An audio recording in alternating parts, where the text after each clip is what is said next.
आमच्या जिल्हा परिषदच्या ज्या हे आहेत म्हणजे अधिकारी आहेत त्यांनी लक्ष न दिल्यामुळे किंवा त्यांच्या गाफीलपणामुळे आज आमची शाळा आमच्या ताब्यातून गेलेली आहे। आज विद्यार्थी जे उघड्यावर आहेत हे दुर्दैव म्हणायला लागलं आमच्या गावकऱ्यांचं। आमची शाळा बंद पडल्यामुळे आम्हाला येथे अडचण होत आहे, वाहनांचा त्रास होत आहे व आम्ही मुली व मुलं आम्ही कोठेही वॉशरूमला जाऊ शकत नाही। मी आज उभा आहे नांदेड जिल्ह्यातील हदगाव तालुक्यातील बनचिंचोली या गावात। या गावात आपण बघतोय की जिल्हा परिषद प्राथमिक शाळेवर आता सध्या कुलूप आहे। या कुलूपचं कारण असं की या शाळेचं जे मूळ ताबा आहे, या शाळेवर एक दावा टाकण्यात आलं होतं न्यायालयीन प्रक्रियेतून, आणि ते दावं काय होतं आणि त्या दाव्यातून निष्पन्न काय झालं आणि त्याची प्रक्रिया होऊन न्यायालयीन निकाल कोणत्या बाजूने आला आहे, आज story.comच्या या स्पेशल रिपोर्टमध्ये आपण बघणार आहेत। विद्यार्थ्यांची किलबिलाल असलेलं हे जे पटांगण आहे शाळेतलं, हे एकदम उदासीनतेनं आणि एकदम शांत झालेलं आहे। विद्यार्थ्यांचं शिक्षण इथं बंद झालं आहे, विद्यार्थी उघड्यावर शिक्षण घेत आहेत। story.comवर ही सगळी रिपोर्ट आपण बघतोय। माझ्यासोबत आता जिल्हा परिषद प्राथमिक शाळा बनचिंचोली त्याचे शालेय व्यवस्थापन समितीचे अध्यक्ष माझ्यासोबत आहेत। सर, आपलं नाव काय आहे आणि विद्यार्थ्यांना उघड्यावर बसून शिक्षण घ्यावं लागतं, काय कारण आहे? माझं नाव श्रीराम भियाजी राऊत आहे, मी शालेय समितीचा अध्यक्ष आहे।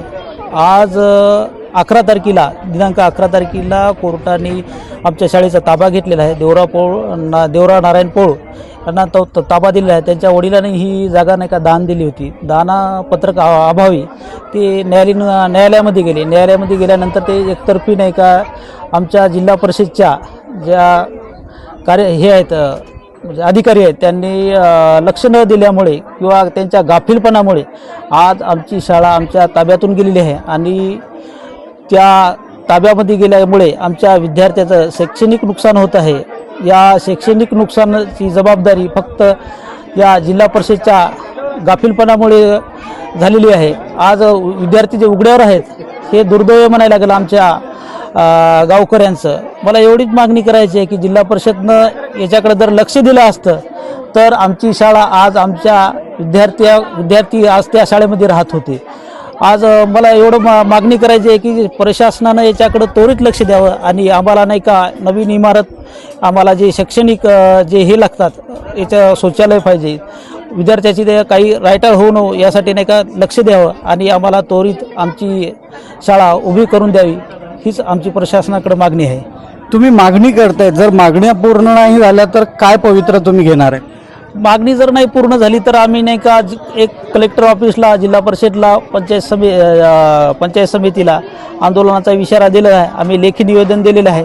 सर्व गावकऱ्याच्या वतीनं आम्ही तो आंदोलन पार पाडू। माझ्यासोबत या शाळेचे मुख्याध्यापक आहेत, प्रभारी मुख्याध्यापक। सर, काय झालं, प्रशासना लेवलवर कुठे चूक झाली का किंवा काय अडचण झाली की हे जे खटलं होतं ते त्यांच्या बाजूने लागलं? माझे नाव प्रवीण बाजीराव नरवाडे आहे, मी इथं प्रभारी मुख्याध्यापक म्हणून काम करतो। सदरीची जी घटना आहे ते 2014 सालापासून हे न्यायालयीन प्रविष्ट प्रकरण आहे आणि या प्रकरणाचा निकाल च्या आदेशानं, सन्माननीय कोर्टाच्या आदेशानं दिनांक 11 फेब्रुवारीला ही जागा न्यायालयाने ताब्यात घेतली। ताब्यात घेतल्यानंतर यातून आमची सर्वांची अशी अपेक्षा आहे की गावकऱ्यांनी, प्रशासनानं व समस्त शिक्षण समितीने यातून काहीतरी ठोस मार्ग काढून विद्यार्थ्यांचे शैक्षणिक नुकसान होऊ नये ही काळजी घ्यावी व आम्हा सर्व शाळांना या ठिकाणी प्रशासनानं सहकार्य करून लवकरात लवकर काय आहे ते निर्णय द्यावा। सर, या बाबतीत कुठलं काही जिल्हा परिषदकडून काही सूचना आल्या का? जिल्हा परिषदनं काल याच्यातलं शाळेतलं सामान काढण्यात आलं असं सांगण्यात आलं, काय पुढची भूमिका जिल्हा परिषदची आहे? नाही, जिल्हा परिषदची सुद्धा भूमिका काल BDO साहेब, UO मॅडम, BO साहेब सर्वजण येऊन गेले होते। त्यांनी सांगितलं की उघड्यावर मुलांना बसू नका आणि जे काही सामान आहे त्या साहित्याची तुम्ही योग्य ठिकाणी काळजी घेऊन नियोजन लावून ठेवा। त्या पद्धतीनं आम्ही या 2 रूममध्ये सर्व वर्ग भरवत आहोत आणि साहित्याची सुद्धा योग्य काळजी घेऊन आम्ही परस्पर तेथे नेऊन ठेवण्यात आले साहित्य। आणि लवकरात लवकर यातून काहीतरी तोडगा निघेल असं EO मॅडमनं BDO साहेबांना आम्हाला सांगितलेलं आहे. माझ्यासोबत आता काही विद्यार्थिनी आहेत ज्यांना खूप मोठ्या प्रमाणात अडचणीला सामोरं जावं लागत आहेत. दीदी, तुझं नाव काय आहे आणि काय अडचण आहे तुझं या अंगणवाडीच्या खोल्यांमध्ये? तुझं शिक्षण चालू आहे, तुझी शाळा चालू आहे, काय अडचण आहे? माझे नाव ईश्वरी श्रीमंगले आहे. मी इयत्ता 6 शिकत आहे आणि आमची शाळा बंद पडल्यामुळे आम्हाला येथे अडचण होत आहे, वाहनांचा त्रास होत आहे. आणि आम्हाला असा प्रश्न पडला आहे की आमच्या सर लोक, शिक्षक व आम्ही मुली व मुलं आम्ही कुठेही वॉशरूमला जाऊ शकत नाही. आणि आम्हाला खिचडीचा प्रश्न पडला आहे की आम्ही कुठं पण बसू शकत नाही आणि अशा खुल्या जागी तर कसंच नाही.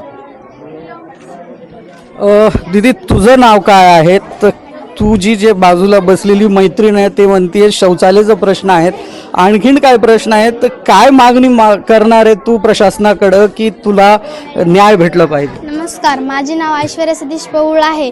मी इयत्ता 6वी शिकत आहे. माझ्या शाळेचे नाव जिल्हा परिषद प्राथमिक शाळा वंचितोली. आम्हाला वाहनाचा खूप त्रास होत आहेत आणि आम्ही सगळेजण खूप दुःखात आहोत आणि आम्हाला इथं बसावं लागायला. आम्ही पहिली शाळामध्ये खूप आनंदात राहत होतो, पण आता इथं आम्हाला अडचणीत बसावं लागायलं. आणि ते अंगणवाडी पण इथंच आता अंगणवाडीतही पण जागा नाही आहे इथं बसायला. म्हणून आम्हाला एवढीच विनंती आहे, शासनाने आमची शाळा परत करावी. भारताला स्वातंत्र्य होऊन खूप काळ झालाय, 78 वर्ष झाले, तरीही विद्यार्थ्यांना या पद्धतीने बाहेर बसावं लागतंय. याकडे कुठेतरी प्रश्न निर्माण होते शिक्षण व्यवस्थेवर. खूप खूप धन्यवाद.